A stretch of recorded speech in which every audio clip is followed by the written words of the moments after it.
Varicose veins బాధితులకు శుభవార్త. హైదరాబాద్ లో ఉచిత కన్సల్టేషన్ మరియు స్క్రీనింగ్ కొరకు ఎవిస్ హాస్పిటల్స్ ని సంప్రదించండి. Welcome to Suman TV. నేను మీ సుమన్ టీవీ. కోల్కతా ఇన్సిడెంట్కి సంబంధించిన కనుక మనం చూస్తే Sandeep Ghosh ex principal of RG Kar hospital, అతనిపై ఈడీ దాడులు జరగడం మనం చూస్తున్నాం ప్రస్తుతం అయితే. అంటే ఇప్పుడే అందినటువంటి తాజా వార్త ప్రకారం అయితే. అండ్ దాంతోపాటు కొంతమంది బయటకు వచ్చి మరి వాలంటీర్గా జస్టిస్ జరగాలి అని చెప్పేసి అర్ధరాత్రి కూడా బయటకు వచ్చి బయటాయించి మరి వాళ్ళకు ఉండేటువంటి క్యాండిల్ కానివ్వండి, లేదంటే లైట్స్ కానివ్వండి, దాంతో నిరసనలు జనరల్గా వాళ్ళ పాయింట్లో నుంచి చెప్తూ ఉన్నారు. ఎందుకు అని అంటే సుప్రీంకోర్టు ఎప్పుడైతే దీనికి సంబంధించినటువంటి పోస్ట్ పోన్ జరిగిందో సో అప్పటి నుంచి కూడా ఇది ఉద్రిక్తంగా ఎక్కువగా వెళుతోంది, విస్తృతంగా కూడా పాకుతోంది దేశం మొత్తం. అయితే ఈరోజు జరిగినటువంటి అప్డేట్స్ ప్రకారం కనుక మనం చూస్తే ఏ విధంగా ఉండే అవకాశం ఉంది, ఎక్కడి దాకా వెళ్ళే అవకాశం ఉంది అనేది, దీనికి సంబంధించినటువంటి వాటిల్లో న్యాయం ఎప్పుడు వచ్చే అవకాశం ఉంది, సుప్రీంకోర్టు ట్రయల్స్లో ఏం బయటపడే అవకాశం ఉంది అనేటువంటిది ఈరోజు మనతో పాటు హైకోర్టు అడ్వకేట్ రవీంద్రనాథ్ గారు ఉన్నారు. వారి మాటలను తెలుసుకుందాం. Hello sir. హాయ్ అండి నాగరాజ్ గారు. సో ఇప్పుడే అందిన తాజా వార్త దీనికి అంటే మనం ప్రీవియస్ వీడియోలో సందీప్ ఘోష్ గురించి మనం మాట్లాడుకోవడం జరిగింది. He's not a ghost, he's a ghost అన్న ఇదిగా కూడా కింద కామెంట్ బాక్స్లో మన ఆడియన్సే పోస్ట్ చేస్తూ ఉన్నారు. సో ఆయన చేసినటువంటి అన్యాయాలు, అక్రమాలు ఏ విధంగా ఉన్నాయని చెప్పేసి ఈడీ వరకు వెళ్ళటం జరిగిందంటారు.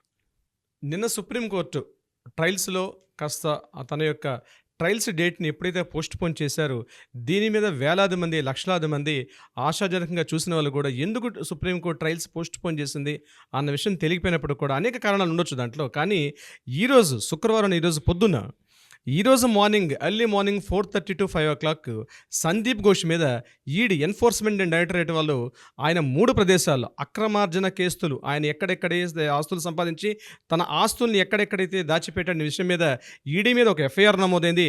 దానికి సంబంధించి ఈరోజు మార్నింగ్ ఉదయం 4 గంటల నుంచి 6 గంటల మధ్యలో సుమారుగా 3 చోట్ల ఆయన మీద ఈడీ దాడులు చేశారు.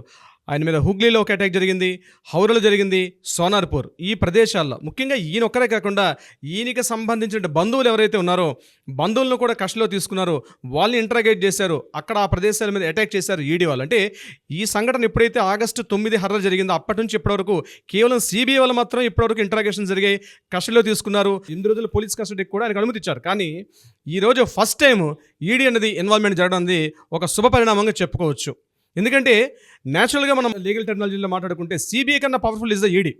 ఇది చాలామంది గుర్తించాలి. సిబిఐ కన్నా more than powerful ED. So ED అనేది ఈ కేసులో ఎప్పుడైతే ఇన్వాల్వ్మెంట్ జరిగిందో చకచకా మార్పులు జరిగే అవకాశం కూడా ఉంది దీనికి సంబంధించి. అయితే ఇంకా ప్రైమ్ ఇష్యూ ఏదైతే ఉందో, ముఖ్యంగా ఆ స్థలంలో జరిగినటువంటి ఆయన ప్రిన్సిపల్గా పనిచేస్తున్న టైంలో ఎవరైతే ఈ దాడి జరిగిందో, ఎక్స్-ట్రైనీ డాక్టర్ మీద జరిగింది, ఈ దాడి మీద ఇప్పటివరకు ఆయన మీద ఎఫ్ఐఆర్ నమోదు కాలేదు.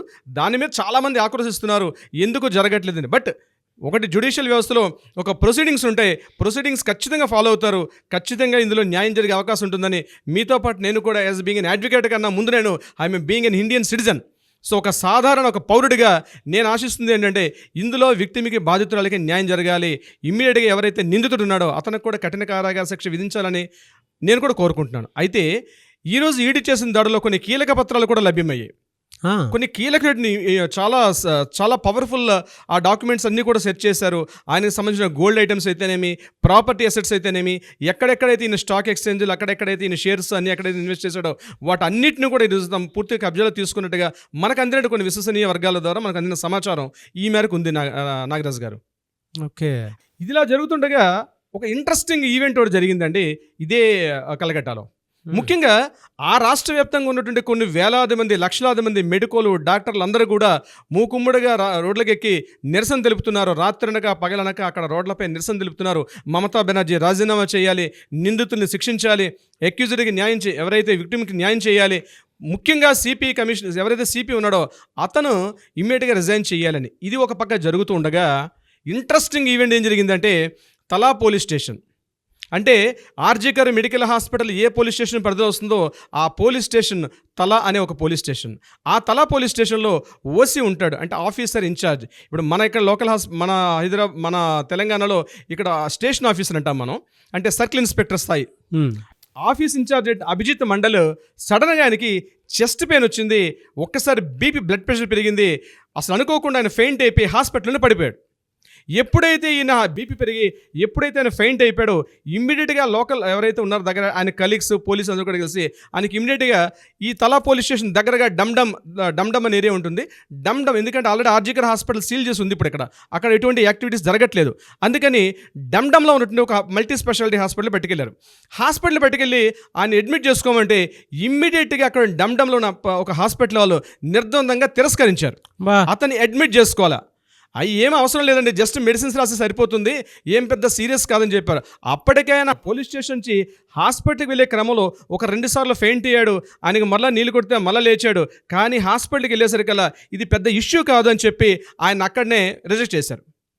ఇదేదో తీవ్రంగా డాక్టర్స్ రిజిస్టర్ చేస్తున్న తీవ్రంగా తెలుసుకున్నటువంటి ఈ పోలీసులు ఏం చేశారు, డమ్డమ్ నుంచి మళ్ళీ అలీపూర్కి తీసుకొచ్చారు. అలీపూర్లో పెద్ద మల్టీ స్పెషాలిటీ హాస్పిటల్, అక్కడికి తీసుకెళ్ళి ఆ హాస్పిటల్లో జాయిన్ చేద్దాం అనుకుంటే వాళ్ళు మామూలుగా బీపీ చెక్ చేశారు, మామూలుగా చిన్న చిన్న మెడిసిన్స్ రాసి అడ్మిషన్ చేసుకునే స్థాయికి ఏం లేదు, అంత ట్రీట్మెంట్ కూడా అవసరం లేదు, ఇమీడియట్గా అసలు మేము హాస్పిటల్ అడ్మిషన్ చేసుకోమేము అని చెప్పి అలీపూర్లో ఉన్న హాస్పిటల్ కూడా ఆయన రిజెక్ట్ చేశారు. 2 సార్లు రిజెక్ట్ అయితే పోలీసులు చాలా కోపం వచ్చింది. అక్కడ నుంచి మరొక హాస్పిటల్ తీసుకెళ్ళి అలీపూర్లో ఉన్న మరొక హాస్పిటల్ పెట్టుకెళ్ళారు. అక్కడ తీసుకెళ్లేసరికి ఆయన బీపీ లెవెల్స్ 180/130 కన్నా పై స్థాయిలో ఉంది. ఇమీడియట్గా అక్కడ ఏం చేశారు పోలీసులు, ఇంకా ఆ టాలరెన్స్ తట్టుకోలేక, అంటే వాళ్ళ రిజెక్షన్ తట్టుకోలేక ఇమీడియట్గా పోలీసులు ఏం చేశారంటే అక్కడ ఉంటే హాస్పిటల్ సిబ్బంది మీద దాడి చేయడం మొదలుపెట్టారు. అటాక్ చేశారు, మ్యాన్ హ్యాండింగ్ చేశారు, కొడితే వాళ్ళు ఏం చేశారంటే ఇమీడియట్గా ఇతనికి just only for the ECG చేసుకోనండి, న్యూరాలజీ అవసరం, పల్మనాలజిస్ట్ అవసరం, at the same time cardiology కూడా రిక్వైర్మెంట్ ఉంది. ఈరోజు మా దగ్గర ఉన్న హాస్పిటల్లో ఉంటే అందరూ కూడా డాక్టర్స్ అందరూ కూడా చాలా బిజీగా ఉన్నారు. సో మేము ఈ కేసుని సీరియస్గా తీసుకోలేము. సో ఇమీడియట్గా ఆయనకి అవి మీరు టెస్టులు చేయించుకొని తీసుకోనండి, అప్పుడు తీసుకొస్తామని చెప్పి ఈవెన్ ద 3rd హాస్పిటల్ కూడా రిజిస్టర్ చేశారు. అంటే చూడండి, ప్రజల్లో ఆవేదన, ఆక్రోశం, ముఖ్యంగా డాక్టర్ల వ్యవస్థ ఏ స్థాయికి మారిపోయింది, ఏ స్థాయిలోకి వెళ్ళిపోయారు అర్థమవుతుంది. బంధువులు ఎవరైతే ఇతనితో పాటు అభిజిత్ మండల్ యొక్క బంధువులు కానీ పోలీసు అందరూ కలిసి ఈయన పరిస్థితి చాలా తీవ్రంగా అయిపోయింది. ఆయన శ్వాస పైకి ఎగదన్నుతుంది. ఆయన పడిపోయి ఇంకా చనిపోతాడేమో స్థితిలోకి వెళ్ళిపోయాడు అభిజిత్ మండల్ పరిస్థితి. ఈ స్థితిలో ఆయన అక్కడి నుంచి ఏం చేశారంటే మరో ప్లేస్ పట్టుకెళ్ళారు. అక్కడ నుంచి అది ఎక్బల్లాపూర్, ఇది కూడా దగ్గరగా ఉంటుంది మన అలీపూర్ దగ్గరగా. ఎక్బల్లాపూర్లో మరొక ప్రైవేట్ హాస్పిటల్ పెట్టుకెళ్లారు. అయితే వీళ్ళు ఫస్ట్ అడ్మిషన్ తీసుకున్నారు ఎక్బల్లాపూర్లో. తీసుకుంటే లోపల అడ్మిషన్లు ఐసీయూలో కూడా పెట్టారు. ఐసీయూలో పెట్టి ట్రీట్మెంట్ ఇస్తూ హడావుడు చేస్తున్నారు తప్ప ఆయనకు ఒక ఇంజెక్షన్ ఎక్కించట్లేదు, ఆయనకు ఒక సెలైన్ ఎక్కించట్లేదు, ఆయనకు ఒక మెడిసిన్ ఇవ్వట్లేదు, ఒక ట్రీట్మెంట్ చేయట్లా, జస్ట్ ఐసీయూలో కూర్చోబెట్టారు. ఇది పోలీసులు అబ్జర్వ్ చేశారు, ఏదో తేడా జరుగుతుందని. ఇంతలో ఏం చేశారు, డాక్టర్స్కి ఏవో ఫోన్స్ వస్తున్నాయి, మాట్లాడుతున్నారు. ఈ పర్సన్ని అట్లా ఒక తీవ్ర స్థాయికి తీసుకెళ్లారు. ఎక్బల్లాపూర్లో ఉన్న హాస్పిటల్లో కూడా చాలా దారుణమైనటువంటి పరిస్థితి ఈరోజు కలకట్టాలో ఉందండి. పోలీసులు ఫేస్ చేస్తున్నారు ఈరోజు అక్కడ. అంటే పోలీసులు ఏదైతే చేస్తున్నారో అక్కడ ఉన్న సిస్టము వీళ్ళు కూడా అదే చేస్తున్నారు, అంతే కదా. అంతే. సో ఎక్బల్లా ఇది మధ్యాహ్నం 1 గంటకి జరిగిన స్టార్ట్ అయ్యే స్టోరీ. 1 గంట నుంచి 3:30-4 గంటల వరకు ప్రతి హాస్పిటల్కి వెళ్తున్నారు, ప్రతి హాస్పిటల్ చూస్తున్నారు. ఎక్కే గుమ్మం, దిగే గుమ్మం, ఎక్కే హాస్పిటల్, దిగే హాస్పిటల్, ఇదే వాళ్ళకి పరిస్థితి. ఎక్బల్లాపూర్ నుంచి చివరికి ఏం చేయాలి అర్థం కాని పరిస్థితిలో వీళ్ళు హైర్ అథారిటీస్ పోలీస్ కమిషనర్ లెవెల్లో మాట్లాడడం జరిగింది. ఈవెన్ దో పోలీస్ కమిషనర్ చెప్పినప్పుడు కూడా, ఎందుకంటే పోలీస్ కమిషనర్ మీదే వీళ్ళు రిజైన్ చేయమని కోరుతునేటప్పుడు పోలీస్ కమిషనర్ చెప్తే ఎట్లా వింటారు, విషయం అర్థం కాలే. చివరికి అక్కడ నుంచి కూడా వెనక్కి తీసుకొచ్చారు, అక్కడ గంట సేపు పెట్టి.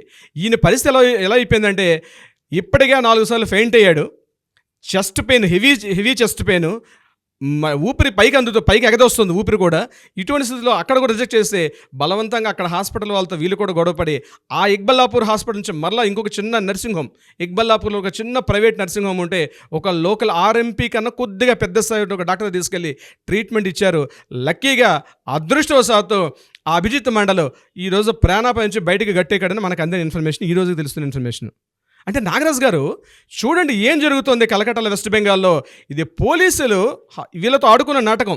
ఆగస్టు 9న తమ తోటి ఒక ట్రైనీ డాక్టర్ మీద ఎప్పుడైతే హత్య జరిగిందో పోలీసులు రియాక్ట్ కాలేదు. మమతా బెనర్జీ చెప్పినట్టుగా, స్టేట్ గవర్నమెంట్ చెప్పినట్టుగా ఎవరైతే వింటున్నారో ఆ తలా పోలీస్ స్టేషన్ మీద వీళ్ళు రివెంజ్ తీర్చుకుంటున్నారు. మనుషుల్లో నిన్న మనం మాట్లాడుకుంటూ ఒక మాట చెప్పాం, మనుషుల్లో ఆవేశాలు కట్టాలు తెంచుకున్నంత వరకు ఇలా ఉంటుందండి, ఇలాంటి ప్రజాస్వామ్యబద్ధంగా చేస్తారు. కానీ ఈ ఒక స్థాయి దాటిన తర్వాత వాళ్ళు దేనికైనా తెగిస్తారు. వైద్యో నారాయణ హరి అంటాం, సాక్షాత్తు దేవుడితో కొలుస్తాం మనం. ఈరోజు ఆ తలా పోలీస్ స్టేషన్లో చీఫ్ హెడ్ ఎవరైతే ఉన్నారో, ఓసీ ఆఫీస్ ఇన్ఛార్జ్ ఎవరైతే ఉన్నారో అతనికి ఈరోజు ఇంకెంతమంది ఫేస్ చేస్తున్నారో మనం తెలియట్లా. కానీ ఇతను తలా పోలీస్ స్టేషన్లో మెయిన్ కీ ఆఫీసర్ కాబట్టి న్యూస్ బయటకు వచ్చింది. ఎంతమంది పోలీసులు దీన్ని ఫేస్ చేస్తున్నారో తెలియట్లేదు. ఇది యాక్చువల్గా ఒక రాజకీయ వ్యవస్థ భ్రష్టు పట్టిపోతే బ్యూరోక్రాట్స్, ముఖ్యంగా పోలీస్ వ్యవస్థ అయితేనేమి, వైద్య వ్యవస్థ అనేమి, ఈ సిబ్బంది ఒకరి మీద ఒక రైవల్ తీసుకుంటే చివరికే నష్టపోయేది ప్రజలే. ప్రభుత్వం మేలుకొని ఈ ప్రాబ్లం ఇమ్మీడియట్గా సాల్వ్ చేయకపోతే, కోర్టులో ఆల్రెడీ జ్యుడిషియల్ వ్యవస్థ ఇన్వాల్వ్ అయింది, కానీ ఇమ్మీడియట్గా పొలిటికల్ డిపార్ట్మెంట్ మమతా బెనర్జీ ఒక ఆరోగ్య శాఖ మంత్రిగా ఉంది, ఒక హోమ్ మినిస్టర్గా ఉంది. ఈ వ్యవస్థలో ఉండి కూడా అటు బ్యాలెన్స్ హోమ్ మినిస్టర్ ఈవిడే, అంటే పోలీస్ యంత్రాంగానికి ఈవిడే హెడ్, అటు వైద్య ఆరోగ్య శాఖ మంత్రిగా ఈవిడే హెడ్. బట్ రెండు వ్యవస్థలని ఈరోజు బ్యాలెన్స్ చేయలేక తను పూర్తిగా అణగారిపోయింది. ఇప్పటికైనా రిజైన్ చేసి తన చిత్తశుద్ధిని కానీ ఆవిడ నిరూపించుకుంటే చాలా వరకు ఆవిడకి ఈ మాత్రమే పరువు దక్కే అవకాశం ఉంటుంది. అయితే కొంతమంది మమతా బెనర్జీ యొక్క ఫోన్ తీసుకొని ఆవిడ ఫోన్ కాల్స్ లిస్ట్ చెక్ చేస్తే సందీప్ ఘోష్కి ఈవిడికి మధ్య కాల్స్ లిస్ట్ కూడా బయటకు వస్తుంది. ఇమ్మీడియట్గా ఆ యాంగిల్లో ఆలోచించమని కూడా చాలామంది లెటర్స్ రాశారు, చాలామంది కమిషనర్ చెప్తున్నారు. అయితే ఈ సంఘటన మీద ఆల్రెడీ అడిషనల్ పోలీస్ కమిషనర్ ఎవరైతే అడిషనల్ పోలీస్ కమిషనరో అతన్ని కూడా కన్ఫర్మ్ చేశాడు విషయాన్ని. ఎగ్జాక్ట్లీ జరిగింది. తలా పోలీస్ స్టేషన్ ఆఫీసర్ ఎవరైతే ఉన్నారో అభిజిత్ మండలికి ఈరోజు సుమారు 4:30-5 గంటల పాటు చుక్కలు చూపించారు లోకల్ డాక్టర్స్ అందరూ కూడా. ఈవెన్ గవర్నమెంట్ హాస్పిటల్ కాదు, ప్రైవేట్ డాక్టర్స్ కూడా ఒకే ఒక కట్టు మీద ఉన్నారు. వాళ్ళ సర్వీస్కి, వాళ్ళ యూనిటీకి మాత్రం అంటే నాగరాజ్ గారు వెస్ట్ బెంగాల్ మన సోదరులు, వాళ్ళు కూడా మన సాటి భారతీయులు, మనమే వేరే దేశంలో లేవండి, పక్క రాష్ట్రంలో జరుగుతుంది, సుమారుగా ఒక 500 కిలోమీటర్ డిస్టెన్స్లో ఉంది వెస్ట్ బెంగాల్. వాళ్ళు చేస్తున్నటువంటి ఈరోజు ఆ పోరాటం ఎంటైర్ త్రూఅవుట్ ఇండియాకు ఒక మార్గదర్శకం అవుతుంది నాగరాజ్ గారు. నో డౌట్ అండి. అందులో కొంతమందికి ఒక డౌట్ రావచ్చు, అంటే రివెంజ్ గేమే జరుగుతుంది, ఈగో గేమే నడుస్తుందని చెప్పేసి. లేదు, ఆవేదనకు సంబంధించినటువంటిది, జస్టిస్కి సంబంధించింది, న్యాయం కోసం పోరాడుతున్నటువంటి సామాన్య నిరసనకారుల్లాగా వాళ్ళు చేసేటువంటి అహింసా మార్గంలో చేసేటువంటి నిరసన. అంటే జనరల్గా ఇందులో చాలామందికి ఈగో గేము, రైవల్రీను, లేదంటే రివెంజ్ మోడో ఏదో. గాంధీ గారు సహాయ నిరాకరణ అప్పుడు చేశారు, ఈరోజు సహాయ నిరాకరణ జరుగుతుంది అదే బెంగాల్లో. ఎందుకు అని అంటే, being a state CM, home minister, health minister, ఈ 3 సిస్టమ్స్లో అంటే ఈ 3 సిస్టమ్ తన కనసాలంలోనే పెట్టుకొని తనే నడిపించగలిగేంత క్యాపబిలిటీ ఉన్నా కూడా ఆ వ్యవస్థ ఫెయిల్ అయ్యేటువంటి పరిస్థితికి వచ్చింది అని అంటే, అక్కడ సామాన్య ప్రజలు ఏ స్థాయిలో ఆవిడ మీద విరుచుకుపడుతున్నారని చెప్పడానికి ఇంతకంటే పెద్ద ఉదాహరణ ఇంకోటి ఉండదు. నిజంగా సార్, అంటే కొన్నిసార్లు ఏమవుతుందనంటే, మీరు చెప్పిన దాంట్లో సామాన్యుడి ఆవేదన కూడా ఆ విధంగానే ఉంటుంది. న్యాయం కోసం పోరాడేటప్పుడు ఒకసారి పోలీస్ స్టేషన్కి వెళ్ళమంటారు, లేదంటే ఒకసారి కోర్టుకి వెళ్ళమంటారు, లేదంటే ఇంకొకసారి పలానా వాళ్ళని కలవండి అది ఇది అని చెప్పేసి అడిదిప్తారు, కానీ న్యాయం మాత్రం చేయరు. ప్రతి సామాన్యుడు ఆవేదన సార్ ఇది. ఒక్కసారి మనస్ఫూర్తిగా అరే నాకు కూడా ఇలానే జరుగుతూ ఉంటుంది అని ఆలోచించుకుంటుంటే లోపల గుండెలు ఏడుస్తాయి. ఎందుకంటే ఇలా ఫేస్ చేసినటువంటి వాళ్ళు చాలామంది ఉన్నారు, ఇలా ఫేస్ చేసేటువంటి మనుషులు చాలామంది ఉన్నారు. ఏడుపు వచ్చేస్తుంది సార్. ఎందుకంటే అక్కడ సుప్రీంకోర్టు చీఫ్ జస్టిస్ చంద్రచూడ్ గారు ఒక సందర్భంలో చెప్పారు, నేను గవర్నమెంట్ హాస్పిటల్కి వెళ్ళేటప్పుడు నేను ఫేస్ చేశానని. అంతకన్నా మనం ఒక ఎగ్జాంపుల్ అవసరం లేదండి. ఎందుకంటే ఒక సామాన్యుడి ఆవేదన కూడా ఏ విధంగా ఉంటుంది అని అంటే వాళ్ళ కన్నీళ్ళు మండితే ఇలా ఉంటుంది అని. వాళ్ళ దేశం మొత్తం దీనికి సంబంధించినటువంటి వాటిల్లో ఇది ఒక చెంపపెట్టు అని చెప్పేసి అనుకోవాలి అంతే. ఇన్సిడెంట్కి సంబంధించి వీళ్ళంటే ఓట్లేసి గెలిపించిన వాళ్ళు ఏమన్నా పిచ్చివాళ్ళ సార్? వాళ్ళకి ఉంటుంది, వాళ్ళ కన్నీళ్ళు కూడా మండుతాయి, ఇలానే ఉంటాయి ఏదన్నా సరే. అంటే దీనికి సత్వర న్యాయం మాత్రం జరగాలని కోరుకుందాం. ఎలాగో సుప్రీంకోర్టు సుమోటోగా తీసుకుంది కాబట్టి we want justice, we demand justice. Anyways thank you so much for the update. Thank you so much Nagaraj గారు. సుమన్ టీవీలో మీ పర్సనల్ అండ్ బిజినెస్ ప్రమోషన్స్ కోసం కింది నెంబర్కి కాంటాక్ట్ చేయండి.